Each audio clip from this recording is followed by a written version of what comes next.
Goedendag, mijn vrienden. Ik ben Diana van Daring to Go Dutch. Het weer is prachtig and the sun shines. Schijnt. So I have been not on I have not made any videos lately in a while. Things have just been really busy with me starting work and Dutch classes twice a week, and Elyse started a new school, so it's just been really busy, but things are going well, and the weather is beautiful, which is it always helps keep your spirits up. But yeah, so Elyse started her new school and she loves it. She's learning Dutch and she's made friends, and I take different modes of transportation to take her there. It just depends on the day, but sometimes I take her on a bike, which I found I really enjoy doing, or maybe we might take the tram, or we have walked even as well, but it's a little far to walk. But yeah, she loves her school and is doing really well. I was worried about transitioning her because we've had a lot of changes in the last several months, so I wasn't sure if it was going to be the right decision, but I am glad that we did move her school because she is learning a lot more Dutch, and just the way that they go about teaching them in this Kakko class is it works really well for her learning style. So yeah, she's doing well, and she has a math book. She's excited about her math book and spelling and writing, and she comes home with a mop, which I have realized is a binder. I thought a mop meant like a map of what she was going to learn, but mop, M-A-P, is actually it means like a binder with her things in it. So anyway, I was kind of like I was confused initially when they had told her she was coming home with a mop.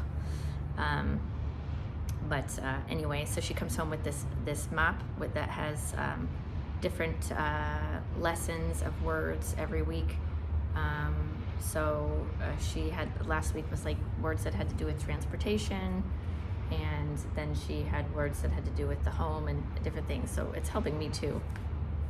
But anyway, it's nice to see exactly what she's learning, because in the other school you couldn't.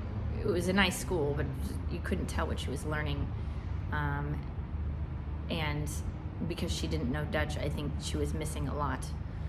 But this class is a small class size, and it's really individual, the way that they teach based on each child's level of learning. So she's a little bit ahead for her age, so they're giving her things for a little bit older. But yeah, so she's doing well with her school. And then I started my new job at Erasmus MC Sophia Kinderziekenhuis, and I am finding that I really do like it there.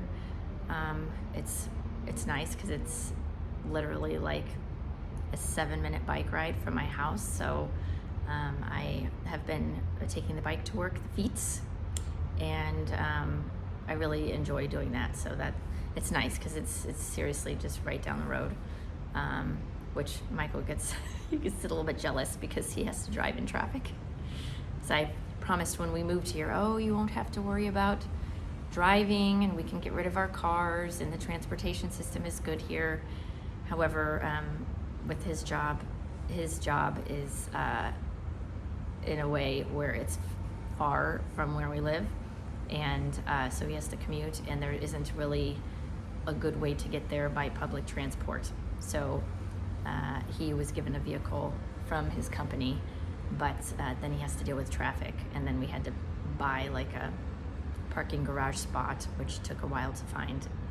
Yeah, so his way to get to work is a little bit more complicated, so he jokes around and is a little bit jealous about how quick I can get to work. But he actually started riding his a bike to work some days, and it takes about an hour for him to take a bike there, but he enjoys doing that. So so with my work, everybody has been very welcoming. I work as a verzorgende, which is like a nurse assistant. So I help clean and refill stocked items on the unit. I help get things for the nurses and comfort babies during procedures and things like that, and make the milk for the babies, like prepare it and get it all ready. So anyway, all of my colleagues, I should say, all of my colleagues have been very tolerant of my angles for now, and have really helped me to feel like a part of the team. So that's been really good. The nice thing is I feel comfortable in that environment anyway. It's just kind of odd at times because I feel like I know everything in the unit, like in the area, the equipment, and obviously the babies are it's the same situation that I'm used to for 15 years, but then everything's in a different language, and everyone's talking in a different language, and everything's written in a different language. So it's almost like I've been transported to an alternate universe. It's very strange feeling, but each day I'm getting more comfortable and I'm understanding more. My ear, I'm able to hear things a little bit better, and pull out words that I've heard, that I know. So there's been situations where I've had conversations with the parents and my mentor that I'm with, and maybe the mentor and the parent, they're talking, and I know exactly what they're saying without knowing exactly what they're saying, because I've been in that conversation before. So it's really it's helpful that I have the experience that I have, because if I didn't, I don't know that I would be able to have transitioned as easily into what I'm doing. But I am glad to be working in a less responsible role at the beginning, because it's helping me to know my way around and know where things are and know what things are called. There's a lot of similar words to English, so that's helpful with a lot of the things that we use in the NICU. They're very similar wording to the English words, but then there's some things that are completely different, and you're like, oh my gosh, how am I going to remember that? But I'm finding ways to try to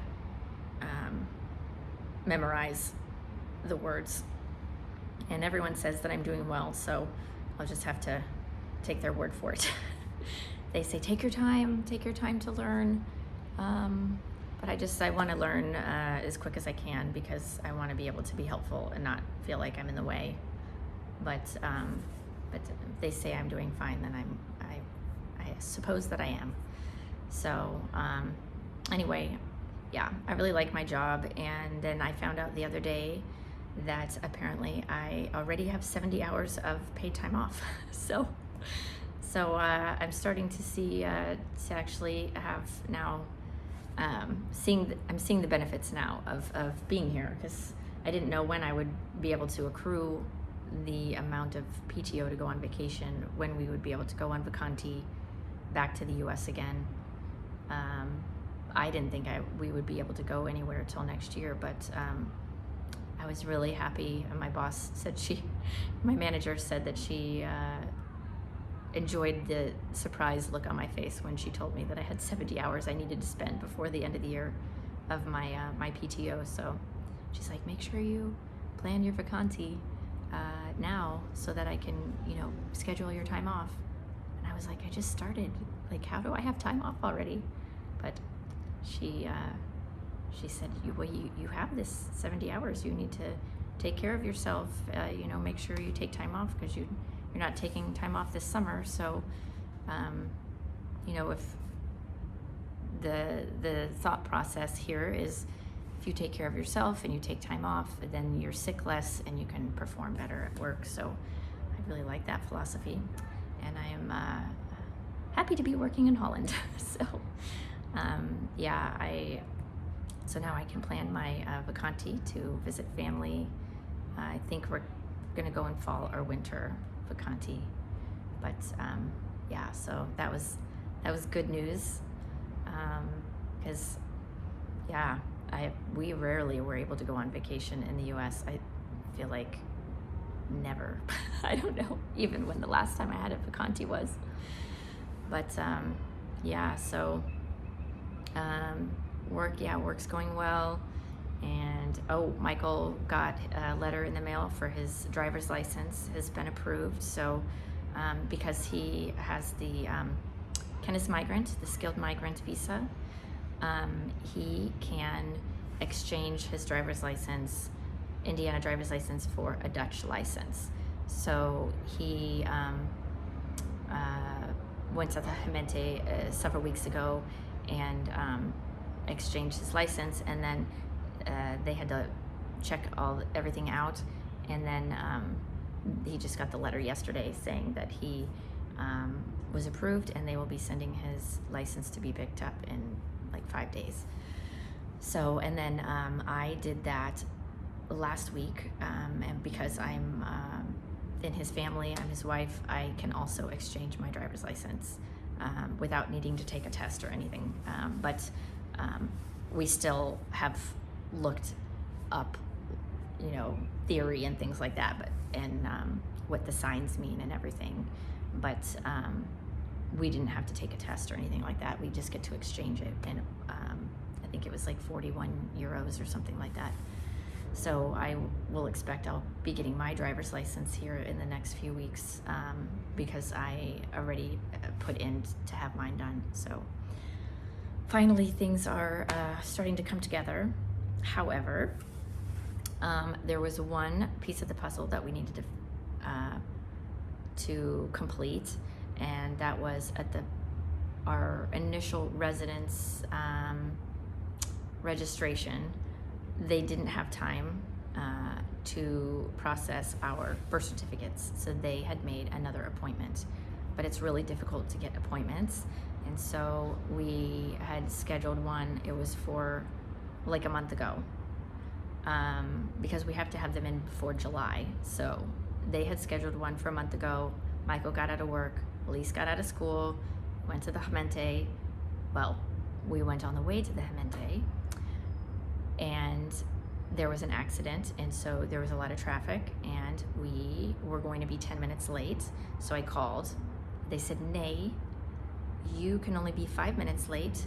You need to make another appointment." So that was a little irritating.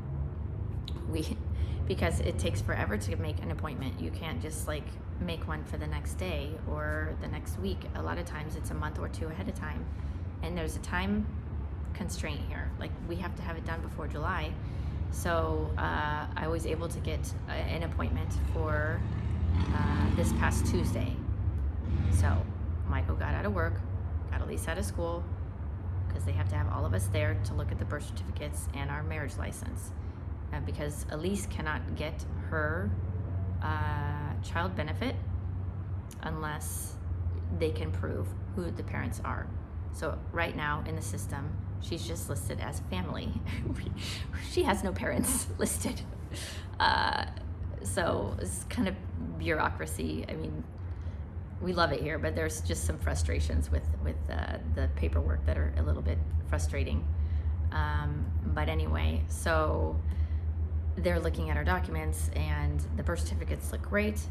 But the marriage license, which I had an issue with before, the IND was having trouble accepting what we had apostilled for our marriage license, but it was the only one we ever received, and it said certified copy on it. It was certified and it was apostilled by the government in Indiana, but they didn't want to accept it because it said copy. So I had that done before we had moved. Well, we're here in Holland now, so I can't just go drive down to Indiana and do that. So I had to have my dad in the States go to the city hall and obtain the original document. However, they don't give like what looks like a certificate, like a birth certificate. It was what they gave my dad, like the application for our marriage license. Apparently they don't give out the actual license anymore. I don't know. So they gave the application where you can see we signed it, and then at the bottom it shows that they've approved it. Okay, so my dad had that apostilled and sent back, which took like a month to get here. And then IND, I thought, had accepted it because we got our residence cards, and I didn't think anything about it. Well, then we went to Gementee Tuesday, and they said, nay, your residence card says family. It doesn't say wife of Michael, it says family of Michael. So that could mean I'm his sister or his, I don't know, aunt or whoever. It does not say wife. So according to Holland, we are not married.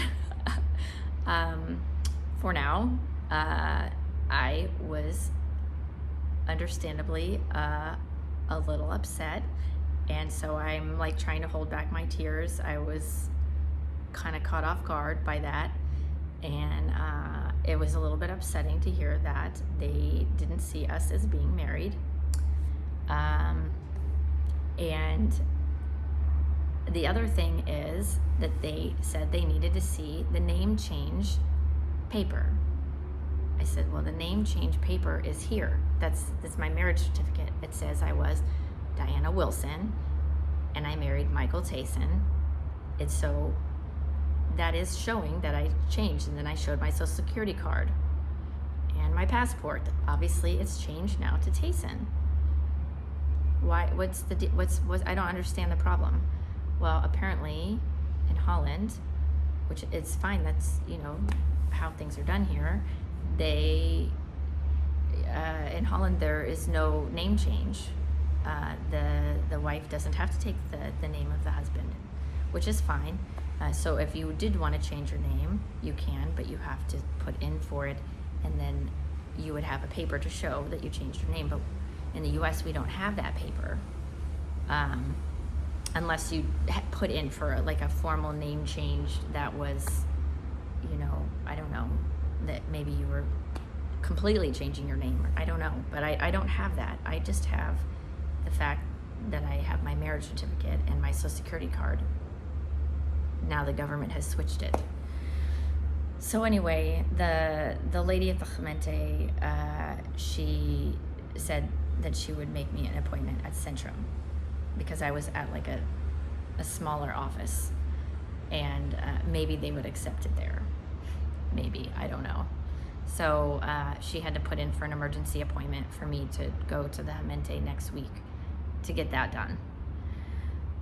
And so fingers crossed they accept it. I don't know. If not, I guess according to Dutch law, we're not married. I don't know. Or I need to figure out how to obtain something from the States that shows that I had changed my name and that we're married, because I don't know any other way to prove my marriage other than what the documents that I have brought. So anyway, it seems like there's always, there's a lot of good things, but then there's also, I feel like whenever we try to do something with the government here, there's always an extra step, or we don't have all of what they want.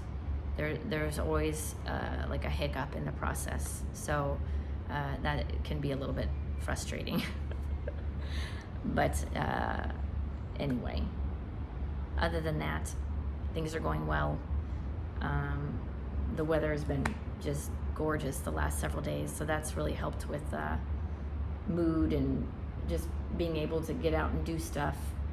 We went to Downrel, which is like a amusement park for kids, and we went to the Tiki Bod, which is like a water park there, and Elyse had a really good time there. But when it came to the rides, we kind of got held up because poor Elyse, she was 117 centimeters and she needed to be 120 for almost everything she wanted to go on. So she was a little bit bummed about, it was a bummer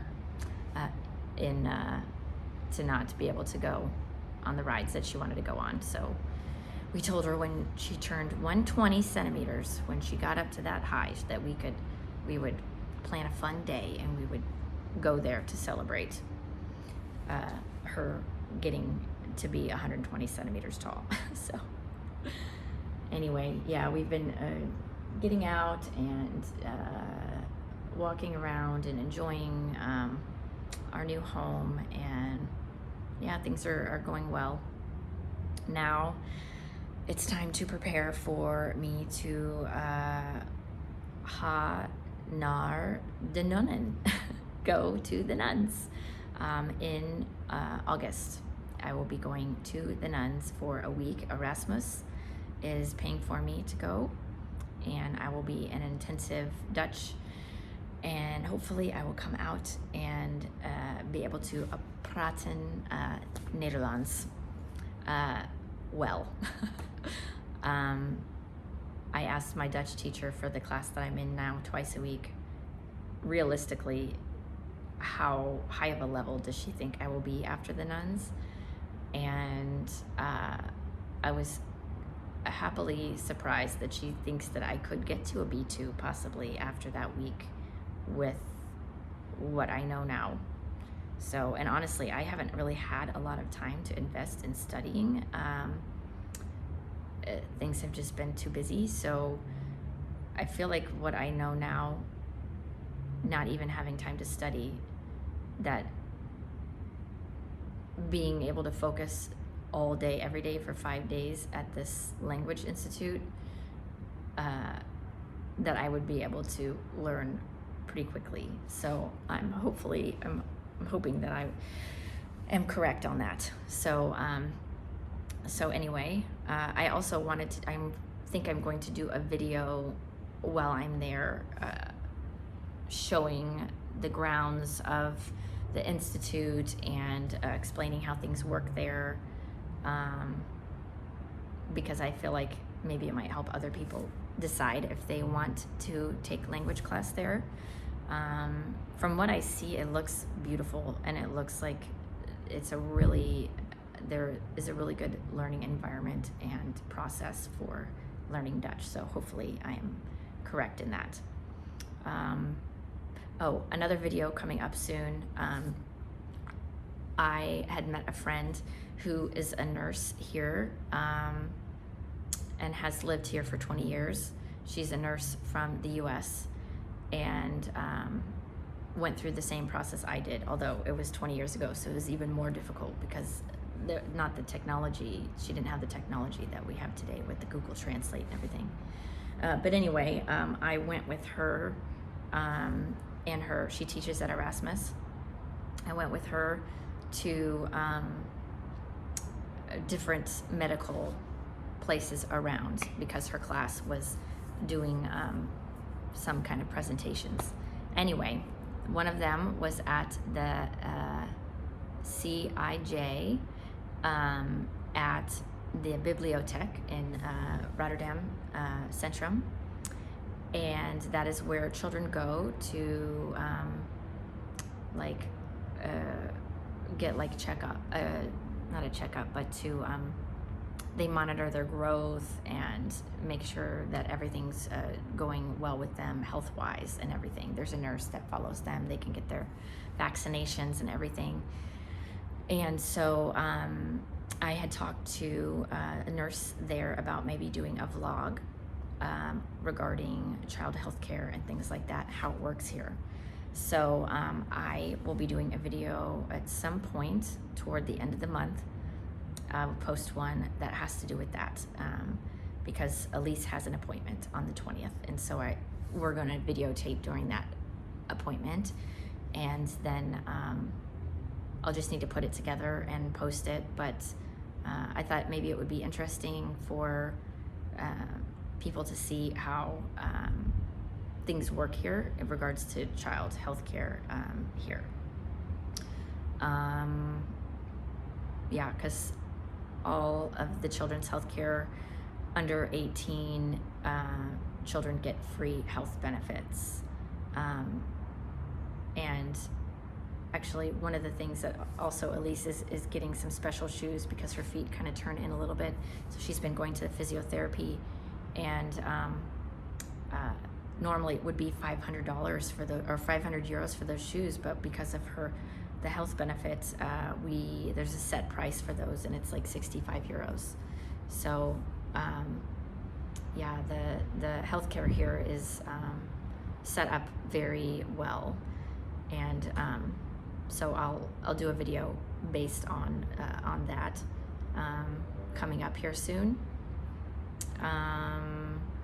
So yeah, so those two videos will be coming up soon. The one that has to do with child health care, and then another one having to do with learning Dutch and the Regina Coeli Institute. And then I also wanted to do one about this recruiter that I had worked with. He's the one really that helped me a lot to be where I am now, because he got me a shadow work day in Utrecht at the VKZ hospital, which was a lovely hospital, and I really enjoyed my shadow day there. And they were going to offer me a contract, but then Erasmus had found out that I was going to have a contract there, and they had offered me a position. But had I not had the one at the offer from VKZ, I don't know that I would have been accepted at Erasmus until I knew enough Dutch for them to hire me. So I want to thank Leo Jenster for his help, and his company is Flexmix. So if any nurse out there or in the medical field is needing to get a job here in Holland, Leo is your man. He is wonderful. He was on the phone with me, helping me look for childcare, and he was just really, really helpful. And I felt bad that when I'm very happy with my decision at Erasmus, but I did also feel bad not because he spent so much time helping me with getting the possibility at Utrecht. So I want to give him a shout out, because he was wonderful. I highly recommend working with him. Anybody who is needing to try to find a job here in the medical field, Flexmix, seriously. I'll put a link to his website, and I think I might be able to put his email in there too. So if anybody out there is needing a contract here in Holland, I highly recommend him, because had I not already been in contact with Erasmus and they found out about Utrecht, I would have gotten. I'm sure I would have had that contract with Utrecht, because he was working on it at the time. So anyway, I wanted to give him a shout out because he was wonderful. So anyway, I think that's all I need to talk about today. And I will try to update you kind of toward the end of the month, and with that medical video that has to do with child health care here in the Netherlands. If there's any videos that you would like to see me do, post it in the comments, and I will read it, and I will see what I can do about making the video. I think I will start to have a little bit more time to work on things once I get my Dutch learning under control. Yeah, I do enjoy being able to vlog and kind of air things out and talk to you, and yeah. So so far we're enjoying our life here in Holland, and I thank you for your likes and subscribes and for your support and all your comments, and I even have some people emailing daringtogodutch@gmail.com. If you want to send an email, you can send an email, and I don't know if I'll be able to write back right away, but I will respond when I have time, and it would be nice to hear from you. So anyway, fijne dag, tot ziens, and see you next time.